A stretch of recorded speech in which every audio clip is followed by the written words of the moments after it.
여러분, 두려움이라는 것은 이 존재는 때때로 우리에게 왜곡되어서 거대한 괴물로 찾아올 때가 있습니다. 두려움은 사람들을 마비시키고 모든 것을 굴절시키고 무너지게 하더라는 것이죠. 뭔가를 이길 수 있는 대응력과 대책을 세우려고 하는데도 두려움이 밀려오면 아무것도 못하고 가만히 있는 경우가 있습니다. 실제로 1929년에 미국의 대공황이 찾아왔을 때 사람들은 모두가 두려움에 떨었습니다. 그때에 프랭클린 루즈벨트 대통령이 담화문에서 연설하면서 이런 말을 했습니다.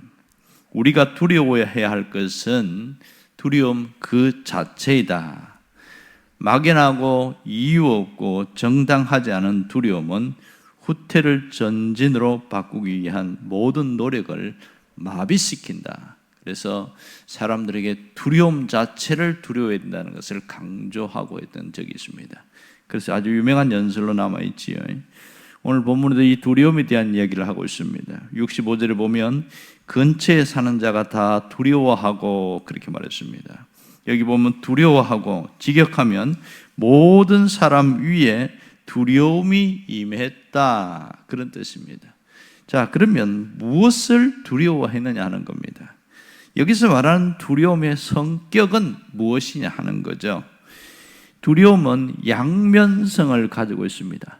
마이너스는 공포, 포비아를 이야기를 하고 있고요, 플러스는 놀라움을 말하고 있습니다.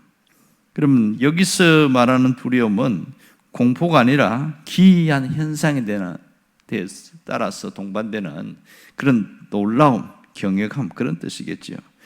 그러니까 이 두려움으로 표현된 이 헬라어 단어를 보면 놀람, 경외, 이런 뜻을 갖고 있습니다.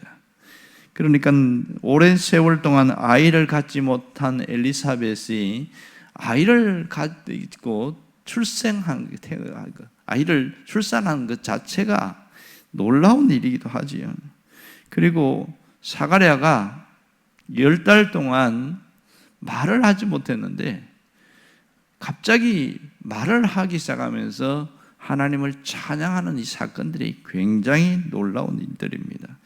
이 광경을 보고 기적을 일으키시는 하나님에 대하여 경외감을 갖고 사로잡혔다, 이렇게 볼 수 있죠. 그래서 무슨 일이 일어났습니까? 그 다음 하반절에 보면 이 모든 말이 온 유대 산골에 두루 퍼짐에, 이렇게 말하고 있습니다. 모든 말이라는 것은 세례 요한의 출생에 관련된 모든 사건을 말하고 있습니다.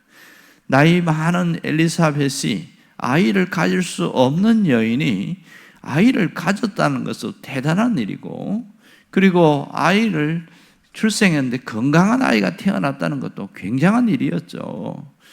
그리고 또 하나는 이름을 짓는데 학렬, 가문의 학렬을 따라 이름을 짓는 것이 아닌 저는 생뚱맞는 이름을 짓는데요. 그래서 사가랴에게 가서 너무 이상하다 그래서 봤더니 똑같은 이름을 짓는 것도 보고 이게 무슨 일인가, 이 특별한 일인 것 같다, 이렇게 사람들이 놀랬지요. 또 세 번째는 여기 사가랴가 갑자기 입이 열리자마자 하나님을 찬양하는데 단순히 그냥 흥얼거린 정도가 아니고 우리가 봤던 것처럼 68절부터 이어지는 얘기를 보면 67절부터 이어지는 79절까지 보면 어마어마한 찬양의 깊은 내용들이 있습니다. 그걸 보고 막 경외감에 가는 큰 충격을 받은 것이죠. 그런데 이 사건을 통해서 사람들이 뭐 했습니까? 소문을 두루 퍼지며 이렇게 했습니다.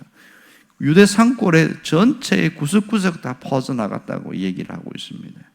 결국은 이 사가랴 가정에 왔던 친척과 이웃이 이런 하나님이 하신 특별한 사건에 대한 것을 퍼뜨리는 그런 전달자가 되었음을 말하고 있습니다. 여기서 두루 퍼지다는 단어 자체가 미완료 과거형으로 되어 있습니다. 이것은 소문이 한 번이 아니라 반복적으로 계속 퍼져나갔다는 것을 말합니다.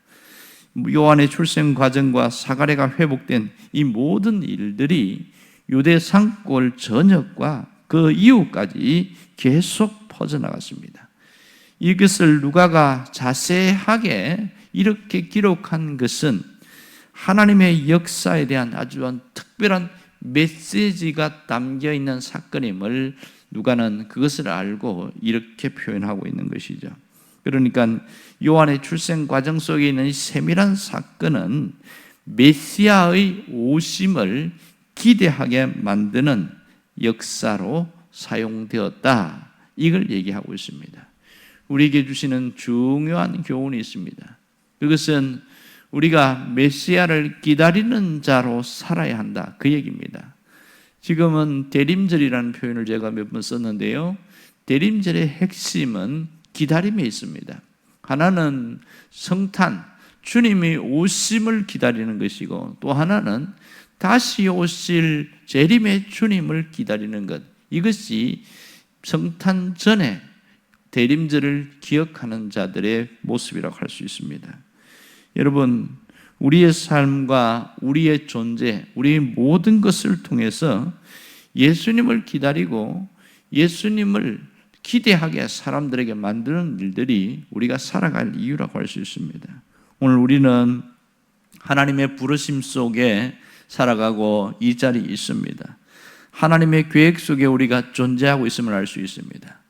살다 보면 가끔 느끼는 것이 내가 사는 것이 하나님이 필요해서 살게 하는 거다. 어떤 분은 나이가 많은데 죽지 않습니다. 물론 의학의 발달로 그런 경우도 있지만 분명한 것은 하나님의 섭리 속에 보면 죽고 사는 모든 문제는 하나님의 뜻 안에 있습니다. 그런데요, 살게 된 그 이유가 하나님께서 살아야 할 이유가 있기 때문에 살게 하셨는데, 그걸 깨닫고 살아가는 사람이 있는가 하면 그걸 전혀 깨닫지 못하고 그렇게 살아가는 사람이 있습니다. 특별히 신앙인들은 나를 살려주신 이유, 지금 이렇게 살게 하신 이유가 무엇인지를 자꾸만 소환해서 되새김질하고 그렇게 살아가는 것이 대단히 중요합니다. 나를 살게 하신 이유를 우리가 뭐라고 표현하냐면 사명이다, 이렇게 표현합니다.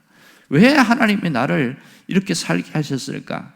그것은 아직 할 일이 남아있기 때문에 주님을 위해서 할 일이 있다. 이것이 사명이다, 이렇게 표현하고 있습니다. 오늘 본문에 보면 두루 퍼짐에, 이것이 우리가 해야 할 일이라는 것을 말하고 있습니다.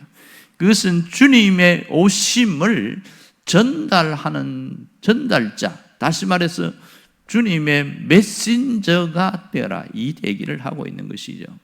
그래서 성탄 주일이 되면 해마다 행복나는 축제를 하고 있습니다. 12월 21일 성탄 주일에 주님의 오심을 전달하는 메시지가 되자, 그런 의미에서 한 사람이라도 이 복음의 말씀을 듣고 주님 안에 돌아오기를 원하는 것이죠. 우리가 어떤 방법으로든지 주님의 오심을 전달하는 그 메신저가 되면 오늘 여기 있는 사람들처럼, 이 목격자들처럼 그렇게 살게 된다는 사실이죠. 그래서 오늘 내가 왜 살아야 하는가, 이 치열한 이 전쟁터 같은 현실 속에서 무엇을 위해 살아야 되는가, 어떻게 살아야 되는가, 이것을 분명히 정리하고 하는 사람은 정말 주님 앞에 가면 큰 상을 받는 것은 당연한 일입니다. 마태복음 25장에 나오는 것처럼 착하고 충성된 종이라고 크게 칭찬받는 것도 당연한 겁니다. 그리고 주님이 뭐라고 말씀하시겠습니까? 네가 작은 일에 충성하였으니 많은 것으로 너에게 맡기겠다고 그러고, 주님이 별과 같이 빛나게 하실 것이라는 것도 분명한 사실입니다. 그럴 때 우리의 삶은 결코 후회가 줄어들고 후회가 없는 삶을 살아갈 수 있는 겁니다.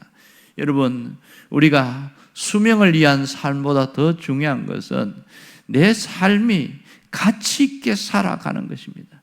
내 삶이 죽음을 앞에 있을 때에 떳떳하게 살아갈 수 있는 그 삶을 위해서 우리가 목표를 정해놓고 살아가는 것이 굉장히 중요합니다.